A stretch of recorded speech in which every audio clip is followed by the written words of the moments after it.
Meanwhile, at Turf Moor, we've just seen Chelsea run out 4-0 winners against third-bottom Burnley.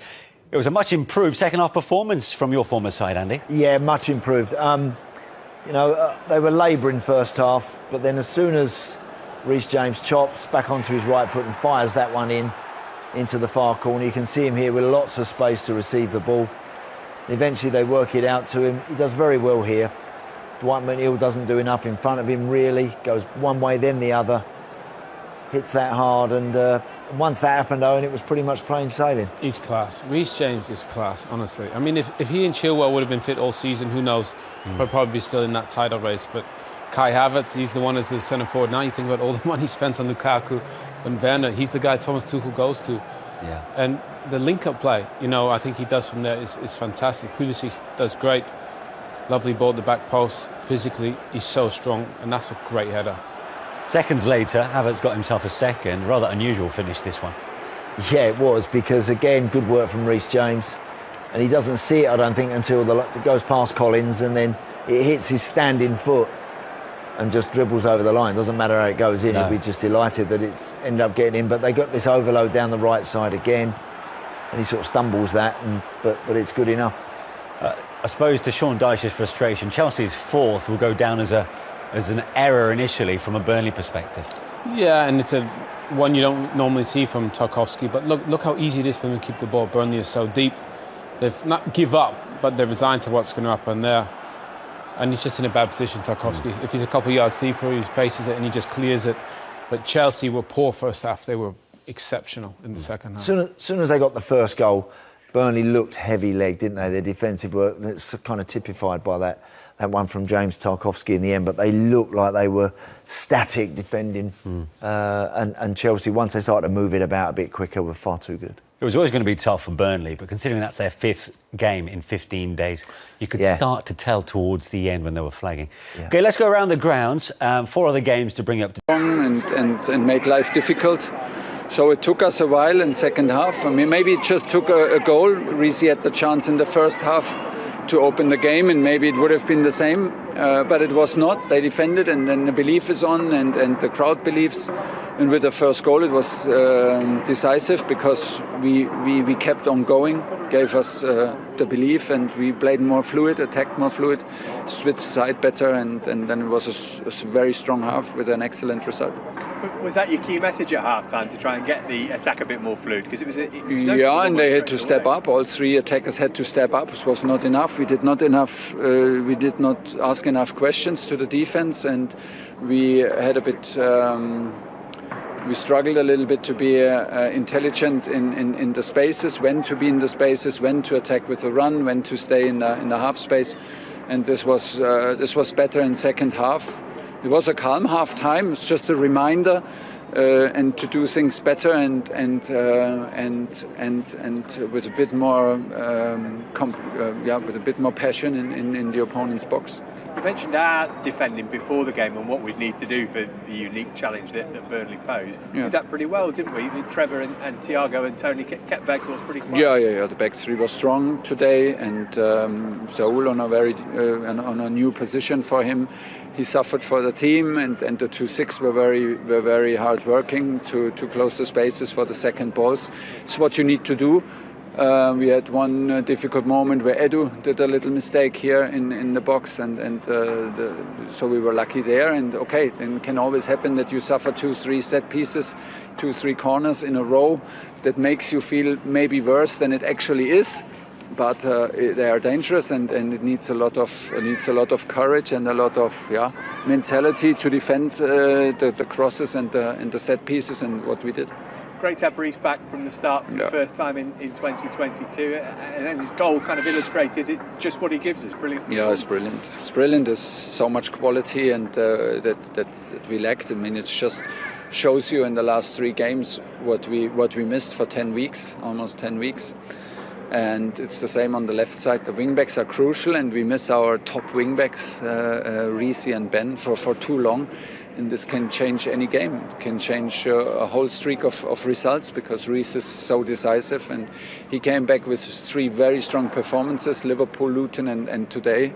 So very impressive. And let's keep his feet on the ground, and if he keeps on working, he's the kind of player that he wants to be. Obviously, it's been a strange week. You must be so pleased with the response from Yes, your I'm players. very, very happy with the 3 performances. Actually, okay, the result is the result in the Carabao Cup. We talked about it, but we were there, and we played a brilliant match of football. And then 3 days later, you arrive in Luton. The difference cannot be bigger. And again, we need to overcome adversity. Twice behind in the game, and we turn it around and win. Job done. And then you arrive 3 days later in Turf Moor, and again, it's good.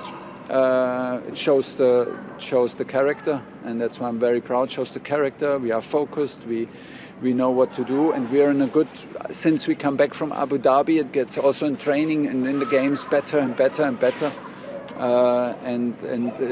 It's the proof at the moment. We're strong.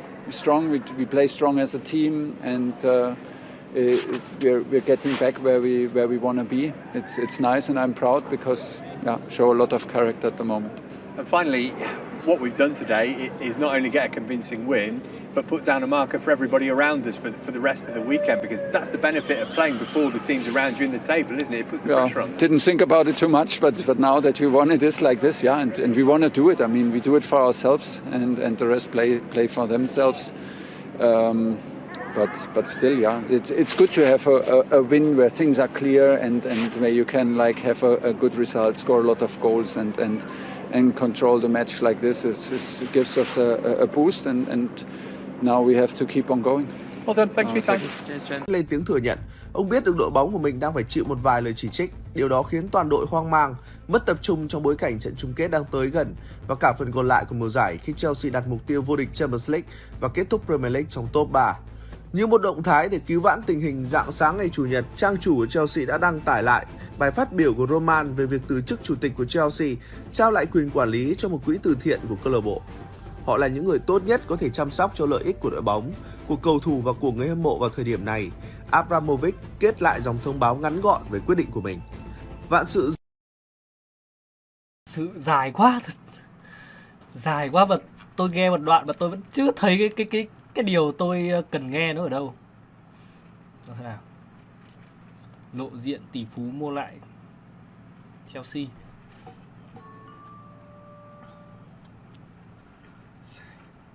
Thưa quý vị và các bạn, tỷ phú Thụy Sĩ Hans-Jörg Wyss tiết lộ ông và 3 người khác đã nhận được lời đề nghị mua lại Chelsea từ ông chủ Roman Abramovich. Cụ thể, tỷ phú Hans-Jörg Wyss nói với tờ Blink của Thụy Sĩ, Abramovich đang cố gắng bán tất cả các biệt thự của mình ở Anh. Ông ấy cũng muốn thoát khỏi Chelsea một cách nhanh chóng. Và ngày hôm qua, mùng 1 tháng 3, tôi và 3 người khác đã nhận được lời đề nghị mua lại Chelsea từ Abramovich. Bây giờ tôi phải đợi 4 hoặc 5 ngày. Abramovich đòi giá quá cao. Bạn biết đấy, Chelsea đang nợ ông ấy 2 tỷ bảng nhưng lại không có tiền. Điều đó có nghĩa những ai mua Chelsea sẽ phải trả khoản này cho Abramovich. Ông Wyss, ông này hình như là không 86 tuổi, không mấy rồi mà nhỉ? định... Tưởng là ông chủ tịch mới là ông. Chelsea will be bidding to make it 3 Premier League victories in a row when they travel to Turf Moor on Saturday afternoon to take on Burnley. The Blues are currently third in the table, 16 points behind leaders Manchester City with 2 games in hand, while Burnley occupy 18th, 1 point from 17th placed Everton ahead of this weekend's fixtures. Burnley's recent form has been impressive, picking up 7 points from 3 matches against Brighton and Hove Albion, Tottenham Hotspur and Crystal Palace between February 19th and February 26th, but they will enter this match off the back of a disappointing 2-0 home loss to Leicester City on Tuesday. The result left the Clarets in 18th position in the table, 1 point behind 17th placed Everton, who have a game in hand, while they are just 2 points behind 16th placed Leeds United and have a match spare on the Whites. Newcastle United have propelled themselves up the table in recent weeks, but Brentford and Leeds will certainly both be looking over their shoulders at a vital stage of the campaign, and Burnley have a huge match away to Brentford next weekend before opening April at home to Manchester City. Sean Dyche's side have only won 3 Premier League matches this season, which is the worst record in the division, but they have only lost 4 of their 12 fixtures at Turf Moor, drawing 6 times in the process. Burnley have also not beaten Chelsea in the Premier League since August 2017, when they won 3-2 at Stamford Bridge, but the points were shared in a 1-1 draw in London earlier this season, with Matej Vydra netting late to cancel out a first-half effort from Kai Havertz. Chelsea have not actually been in Premier League action since February 19th, when they recorded a 1-0 victory at Crystal Palace, but the Blues have played 3 times since that fixture at Selhurst Park. Indeed, they recorded a 2-0 win over Lille in the first leg of their last 16 Champions League clash on February 22, before losing on penalties to Liverpool in last weekend's EFL Cup final, which finished goalless.